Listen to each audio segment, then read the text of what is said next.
Olá, bom dia. Você sabia que o glaucoma é a segunda causa de cegueira irreversível no mundo? E o Brasil segue essa mesma tendência. É uma doença meio assintomática, que pode ser prevenida, não pode ser curada, mas pode ser tratada. E é sobre isso que nós vamos conversar no programa de hoje. Quem vai nos dar todos os detalhes sobre o tratamento e a identificação do glaucoma é o Dr. Mário Menezes, que é presidente da Associação Maranhense de Oftalmologia. Bom dia, Dr. Mário. Olá, Elda, tudo bom? Bom dia, é um prazer estar aqui falando sobre essa doença tão grave, né? Pois é, seja muito bem-vindo, apesar de o assunto não ser dos mais, vamos dizer, digestivos de manhã cedo. Mas a gente Mas tem que falar, né? Mas tem que falar para prevenir, né? Isso. É uma doença prevenível? É uma doença que a gente costuma dizer que não tem cura, mas tem controle, né? Uma vez diagnosticada essa doença, a gente consegue, através de vários tipos de tratamento, manter a qualidade de vida do paciente através de uma visão saudável. Então a gente consegue sim fazer esse trabalho de evitar que a pessoa perca a visão.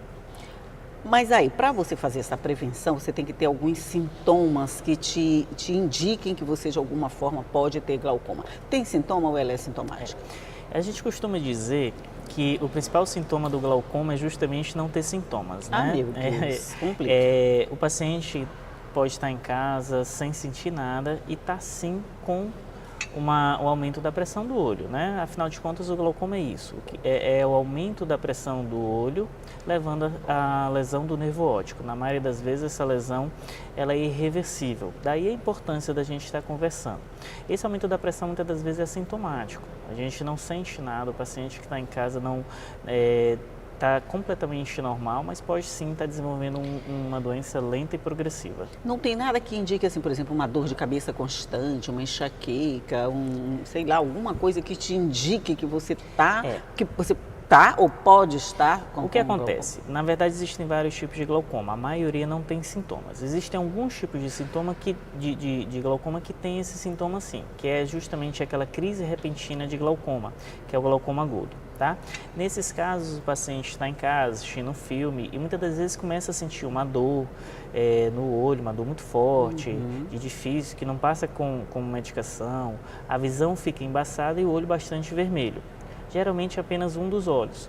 Quando isso acontece, o paciente tem um aumento da pressão repentina e que pode levar à perda da visão em muito pouco tempo. Daí a importância de estar procurando a consulta com o oftalmologista. Mas isso é um tipo de glaucoma. Na maioria dos casos, o glaucoma ele vai causando uma lenta e progressiva perda da visão mais periférica. Ou seja, aquela visão central que faz a gente ler, faz a gente enxergar o que está ao nosso redor. Essa visão ela é preservada. Então, a lenta e progressiva perda dessa visão periférica muitas das vezes não desperta no paciente. Isso a gente está falando de anos de evolução de doença, né? Quer dizer, para a gente chegar nesse estágio é porque ela já veio se instalando ao longo do Durante muito tempo, sem né? que a gente percebesse. Isso. Então, o que a gente pode fazer? Poxa, Mário, a gente tem uma doença que não tem sintoma. O que a gente pode fazer? Deixa eu perguntar então, o que a gente pode fazer? Então, a gente pode fazer simplesmente uma consulta periódica com o oftalmologista. Essa é a melhor forma da gente conseguir prevenir, da gente conseguir diagnosticar uma doença que tem um potencial lesivo muito grande para a nossa visão. Quanto mais cedo, melhor. Que não tem sintoma, né? Isso. Então, justamente, a gente quer justamente diagnosticar essa doença o mais cedo possível. Para isso, a gente precisava ter a cultura de procurar um médico de vez em quando, que não é o nosso caso, né? Eu não sei se é do mundo inteiro, mas brasileiro só procura o médico quando está com algum problema. Isso. Por exemplo, se você teve esses sintomas que você falou lá no começo, você está assistindo um filme, de repente você sente uma dor de cabeça muito grande, a visão embaçada, que a gente pode até confundir com uma enxaqueca, por exemplo, né? Pode confundir com uma enxaqueca. Mas a gente só vai procurar o médico quando a gente já tem os sintomas. Se ela é assintomática, vai demorar mais tempo para a gente descobrir. Existe a crença na população de que o oftalmologista é para quem não está enxergando bem. E a gente sabe que isso está muito longe da verdade, né? Mesmo que você esteja em casa enxergando bem, conseguindo fazer suas atividades normais, você deve ir no oftalmologista. Existem diversas doenças que acometem não só o olho, mas todo o organismo, que podem ser diagnosticadas precocemente com um simples exame de olho, de vista, né? Então, o médico oftalmologista, dentro do seu consultório, ele tem várias ferramentas, ele dispõe de vários exames para fazer toda uma investigação da saúde visual do paciente. Por exemplo, um mapeamento de retina.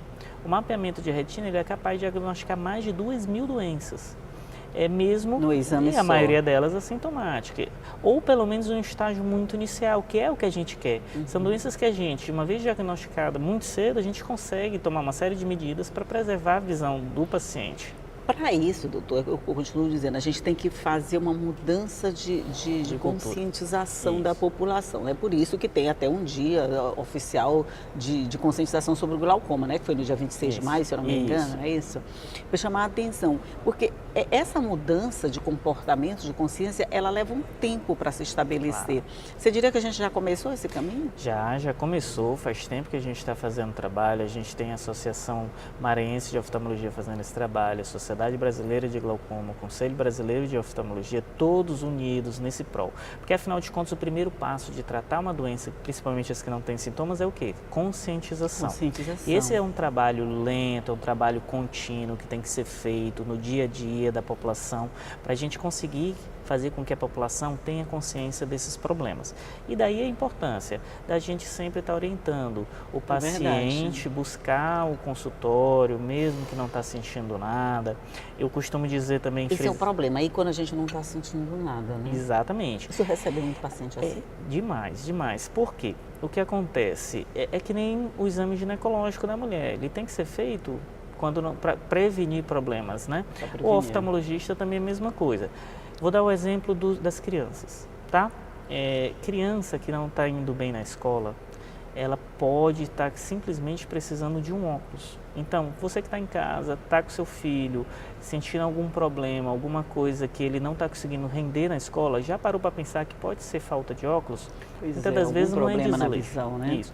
E esse é um público que a gente tem que tomar uma atenção especial, porque eles não sabem informar muitas das vezes. Se a gente não está sabendo identificar, imagine criança, né? Então, imagina. E às vezes, ainda que ele sinta alguma coisa, ele não consegue expor isso para os pais. Isso, né? Então, qual é o remédio para isso? Uma consulta mesmo, sem sentir sintomas, né? Ok, então vamos continuar esse papo no próximo bloco. A gente vai fazer um rápido intervalinho aqui, mas é rapidinho, a gente toma um cafezinho e volta já já. É só um minuto.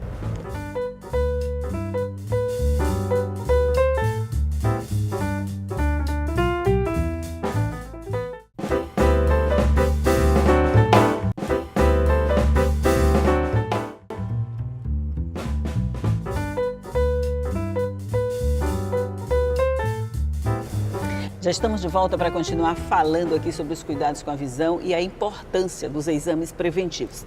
Criança, a gente estava falando, a criança não sabe, vamos dizer, passar para a gente o que ela está sentindo. A gente é que tem que fazer isso. Mas na escola, os professores também têm que ter essa conscientização. A gente já tem essa cultura de a escola tomar a iniciativa de chamar a atenção dos pais para problemas de visão dos filhos? É importante falar isso, porque quando se trata de criança, todas as pessoas que interagem com a criança têm uma importância fundamental no diagnóstico dessas doenças e muitas vezes desses problemas oculares, tá? Os professores, eles passam muito tempo com as crianças. Então, muitas das vezes, aquela criança que está com dificuldade de enxergar o quadro, que simplesmente conversa demais, mas não é porque ela... É simplesmente que ela não está enxergando, ela busca outra coisa para interagir. Então, é muito comum os pacientes, os parentes, os pais, os cuidadores estarem procurando a gente justamente por indicação do professor. Então a gente alerta para essa importância que os professores têm. Vocês são fundamentais na busca de uma qualidade de vida das crianças. Então a gente espera, cada vez mais que os professores estejam conscientes, eles estão, a gente recebe bastante paciente assim. Já indicado por professores, né? Isso, mas a gente quer fortalecer cada vez mais essa parceria, tá? Com relação a crianças, qual dessas doenças são mais comuns em crianças? Eu diria que não é o glaucoma, né? Com certeza não. O glaucoma, diferente do que muita gente pensa, ele também afeta a criança. Claro que não é a mais prevalente, porém, existem diversos problemas oculares que podem acometer a criança. Tanto é que, muito recente, a Assembleia aprovou o teste do olhinho como obrigatório. Isso, verdade. Né? Então, esse teste do olhinho, ele é fundamental já nos primeiros dias de vida. A gente costuma dizer que o tempo ideal, pelo menos os 7 primeiros dias. Esse teste do olhinho, ele é capaz de diagnosticar diversas doenças que levariam há uma grande dificuldade no desenvolvimento da visão da criança. Por isso que ele é tão importante. Problemas como catarata. Ah, Mário, catarata também dá em criança? Sim. Pois e é um verdade, problema muito grave em criança. Tanto é que tem que ser operado o mais comum, rápido possível. Não, é mais raro. É mais raro, mas ela acontece até com mais vezes do que a gente pensa, tá? Então, a gente tem que fazer esse trabalho preventivo. Existe uma doença chamada retinoblastoma, que é um tipo de câncer que pode dar no olho, que também pode ser prevenido por esse teste do olhinho. Então, existem diversas doenças, as crianças. Agora, de longe, a questão dos óculos, tá? Essa é a mais recorrente. Isso, por quê? E a gente tem que lembrar que a criança está no processo de desenvolvimento como pessoa, como cidadão e até em termos de aprendizado. Então, qualquer interferência mais grave nessa fase traz um impacto na qualidade de vida até a sua fase adulta e tão para frente. Então, a gente precisa realmente ter uma atenção especial com esse tipo de paciente. O teste do olhinho é feito ainda na maternidade ou ele pode ser feito até que idade? O ideal é que seja feito na maternidade, mas uma vez que não foi possível, por causa de toda a logística de como o serviço de saúde funciona, é possível fazer na primeira semana, primeiro mês, a gente orienta a primeira semana, tá? É logo então, bebezinho. então a gente tem que buscar um médico oftalmologista, a gente costuma fazer essa conscientização e para você que está com uma criança em casa recém-nascida, busque isso, tá? Eu tô com uma recém-nascida também, que eu fiz isso. Então já fez? Já fiz o papel, fez. Pronto. Quer dizer, o simples exame do olhinho já vai te prevenir por muitas doenças que a criança poderia vir a desenvolver ao longo da vida. Isso, são vários problemas, porque a criança, diferente do adulto, ele não cresce, não nasce com o sistema visual desenvolvido. Isso acontece com o passar do tempo, principalmente nos 7 primeiros anos, né? Então, o que acontece é que qualquer coisa que atrapalhe esse desenvolvimento vai ter um impacto na qualidade de vida. Então, uma atenção especial para esse tipo de paciente. Atenção especial para as crianças. Agora, voltando aos adultos. Depois do glaucoma, qual seria a doença mais recorrente entre os adultos?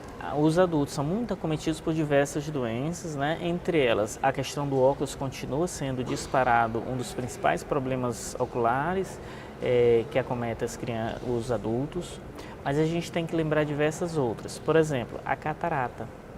A catarata é um problema que leva à perda também progressiva da visão, só que nesse caso ela é reversível. O dano não é irreversível. A gente consegue, através de diversas medidas, devolver qualidade de vida no paciente, devolver qualidade de visão. Claro que quanto mais cedo, mais fácil, melhor. Não é uma doença de idoso, ao contrário do que se pode imaginar. Não, inclusive criança recém-nascida também pode ter. Agora, né? A gente está ciente de que essa prevalência aumenta, né? A quantidade de pessoas com catarata aumenta com a idade. Pacientes acima de 60 anos têm que ter um cuidado especial, fazer um acompanhamento. E uma vez diagnosticado a catarata, a gente tem que saber o que a gente vai fazer, qual o tratamento, né? A gente tem vários exames e nem toda catarata é igual à cirurgia. Então a gente nem toda é cirúrgica? Eu pensei que sempre que tivesse catarata tinha logo que tirar. Isso, a catarata, isso vai ser um caso cirúrgico, a gente vai fazer algum procedimento quando ela está atrapalhando a qualidade de vida do paciente. Que no final de tudo, o que a gente quer? Qualidade de vida para o paciente. E a saúde visual é um fator muito importante. Com toda certeza. Daí a importância de fazer todo esse trabalho. Dizem que depois que a gente faz 40 anos, não é que a visão da gente fica mais curta, é o braço da gente que vai ficando curto para Não, o pessoal diz que o braço não aguenta mais. O braço não aguenta, não é questão de visão. Sempre, por exemplo, depois de 40 anos, você vai ter algum problema de visão? Vista cansada, vista não sei o que tem, vai ter sempre algum problema? Não tem como passar imune por essa fase, não? Não, é a questão das doenças que vão aparecendo. Bem, existem vários tipos de grau, né? Miopia, presbiopia, hipermetropia. Depois dos 40 anos, as pessoas estão suscetíveis a ter um problema chamado de presbiopia, que é justamente a necessidade de óculos para perto. O nosso olho começa a enxergar só mais de longe, Você não consegue mais focar, a sua visão de longe está funcionando muito bem, mas de perto você começa a ficar cada vez mais com aquele incômodo na hora de ler. Querendo afastar o papel. Você vai afastando até uma hora que não tem mais braço. Aí o paciente fala, não dá mais, eu vou no oftalmologista, aí pronto, procura o oftalmologista. Mas assim, e são problemas relativamente fáceis de resolver, porque a gente com uma lente de óculos, existem outras alternativas, com lente de contato, até mesmo alguns procedimentos cirúrgicos, a gente consegue dar uma qualidade de visão para o paciente. Depois dos 40, não é que a pessoa vá ter, não é obrigada a pessoa ter, mas com certeza aumenta muito a prevalência. Já usou muito também, né? Tem pacientes com 43, 45 anos que até hoje não precisam de óculos. E como é que se explica, doutor? Você está dizendo, com 40, 43 anos não precisa de óculos. Mas eu conheço muitos idosos com 60, 70 anos que fazem tudo sem óculos e a gente fica admirado. Isso. Essas pessoas são diferentes mesmo? Não, é porque o que acontece não é que eles sejam diferentes, mas existem diversas maneiras de você buscar a visão. O que acontece muitas das vezes é que até a própria exigência da pessoa vai diminuindo, né? Um idoso, ele começa a fazer as coisas mais próximas, ele gosta de ler, ele já não precisa sair tanto de casa, então a necessidade de visão dele vai reduzindo, o que é normal, tá? Mas existem alguns tipos de grau que dificultam de longe e facilitam de perto, dando uma sobrevida nessa questão do óculos. Mas, de maneira geral, a orientação geral é que busca o oftalmologista não só depois dos 40, mas principalmente depois dos 40. Porque muitas das vezes, com um óculos, você consegue ter uma qualidade de vida melhor, né? Maravilhosa. Mas olha que quando a gente vê um idoso assim de 70, 80 anos, uma mulher, por exemplo, costurando, enfiando a linha na agulha, sem precisar de óculos, dá uma inveja branca, claro. Não, a gente mas a gente fica com não, é comum, pode acontecer, né? Mas a gente tem que lembrar também que hoje os procedimentos médicos que são feitos na catarata permite que a gente consiga programar a cirurgia de forma a deixar o paciente o mais independente possível de óculos. Então, muitas das vezes, esses pacientes são pacientes que passaram por um procedimento de sucesso, feito com todos os cuidados necessários, e aí sim permitir que ele fique independente de óculos. Esse é o nosso objetivo. Ok, de novo nós vamos fazer um rápido intervalinho, você já sabe, eu volto já, só o tempo da gente tomar água dessa vez, né, café? Só o tempo de tomar água, a gente volta logo, é só um minuto.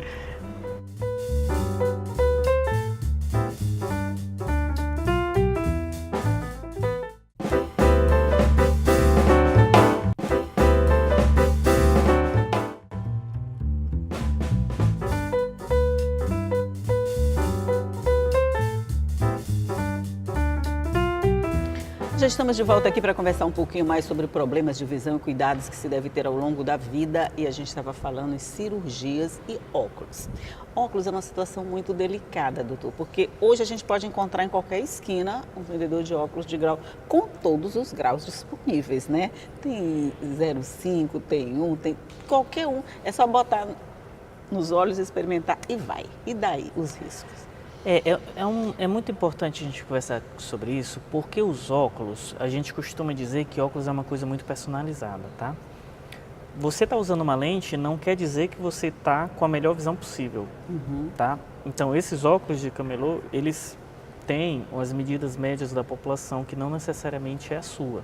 Por exemplo, a distância entre os dois olhos. Tá? Existem vários parâmetros que a gente usa na hora de prescrever o óculos, mas o óculos, devido toda a questão do formato do rosto, ele tem que ser uma coisa personalizada porque a gente potencializa, a gente dá a melhor visão possível, tá? Por exemplo, a posição que a lente está no óculos faz toda a diferença no rosto, né? Então, se ela está um pouquinho torta, com certeza o poder dela de te dar uma visão saudável, ela piora. Então, uma coisa muito comum que acontece no consultório é esses pacientes que usam óculos de camelô, que a gente costuma, óculos que não são feitos sob medida, esses pacientes usam óculos com grau muito forte muitas das vezes, então para aquela idade. Então a gente busca sempre orientar. Óculos é uma coisa personalizada, porque quando a gente busca, chega um paciente que não está enxergando bem, a gente quer não só fazer ele enxergar, mas fazer enxergar naquilo que ele há de melhor. O melhor, dar a melhor opção para ele de tratamento. Então, a lente de contato, a lente de óculos é uma coisa personalizada que sempre tem que ser trabalhada. É tipo digital, cada um tem a sua. Isso. Mas o fato de você usar um óculos, ter uma prescrição médica, ir lá no camelô e você mesmo fazer sua consulta e dar o resultado, ele pode agravar, por exemplo, o problema? Pode trazer prejuízos da visão, pode trazer diversos prejuízos da visão. Primeiro, você pode estar usando um grau muito forte para você, ou você pode estar usando um óculos que não tem o grau correto, aí você começa a ter, por exemplo, você vai ler, começa a ter dor de cabeça, Sim, você sim. começa a ter muita enxaqueca, tudo isso por causa de um óculos errado. Então, é por isso que a gente costuma dizer, óculos quanto mais personalizado, melhor. Então vamos lá, os cuidados básicos que se deve ter. O oftalmologista pelo menos uma vez por ano? Isso. O que a gente orienta? Bem, para você que está em casa e que faz muito tempo que não vai no médico oftalmologista, uma consulta no mais rápido possível, né? Marque uma consulta com o seu médico oftalmologista de confiança que ele vai conseguir te dar um suporte muito bom.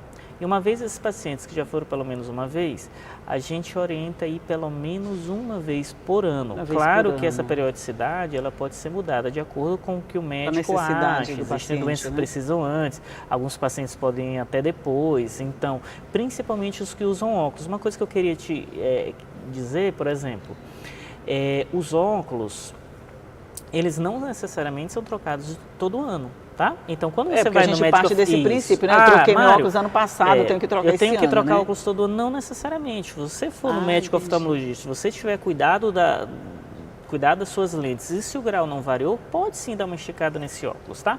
Então, quando você vai no médico oftalmologista, é uma das coisas que ele vê. Outra coisa, existem grupos de pessoas que têm que ter um cuidado maior com sua visão, tá? E aí a gente entra em contato, por exemplo, o diabético. Todo mundo o diabetes ele pode afetar a nossa visão de diversas formas.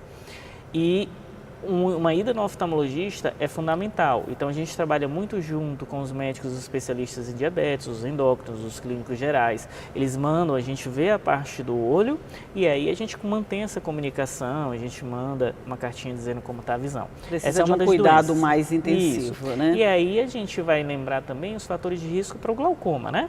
Que são, por exemplo, pessoas acima de 40 anos têm uma chance maior de ter glaucoma. Os afrodescendentes, os negros e têm alguns tipos de glaucoma que têm um risco maior, então esses pacientes têm que tomar mais cuidado. Os descendentes asiáticos, que têm o olhinho puxado, essa descendência também tem alguns tipos de glaucoma que podem eu tenho o olhinho puxado, eu não sou descendente de asiático. Não, mas aí entra a questão mesmo da hereditariedade. Hereditariedade, né? Então, assim, um grupo muito especial é parentes de quem tem glaucoma. Eu costumo dizer que todo mundo que tem um diagnóstico de glaucoma, de maneira geral, deve informar a sua família que ele tem. Para quê? Para que todo mundo busque um tratamento. Não se alguém na família tem a possibilidade de outras pessoas também terem. Olha a importância da gente fazer esse trabalho de conscientização. É verdade. Então, é muito comum a gente começa o diagnóstico com uma pessoa e de repente diagnostica as outras pessoas da família e assim todo mundo é tratado, todo mundo consegue manter uma qualidade de vida até durante muito tempo e a gente consegue fazer esse trabalho. Então, outro grupo de pessoas é quem usam corticoide e aí entra os usuários que têm alergia, que têm rinite, que são pessoas que têm o costume de usar muitas das vezes os corticoides. É verdade. Então, se você tem uma alergia ou qualquer outro problema que precise de corticoide, uma atenção redobrada é preciso. Olha, mas o que fica de tudo isso é que sozinho a gente não vai conseguir diagnosticar esses problemas. O certo é fazer pelo menos uma vez por ano uma consulta com o oftalmologista. Isso. Ele é a pessoa indicada para dizer o que a gente tem. Né? Por quê? Porque existem diversas doenças que não têm sintomas. Sim, então, como a gente falou. E quanto mais cedo o diagnóstico, melhor.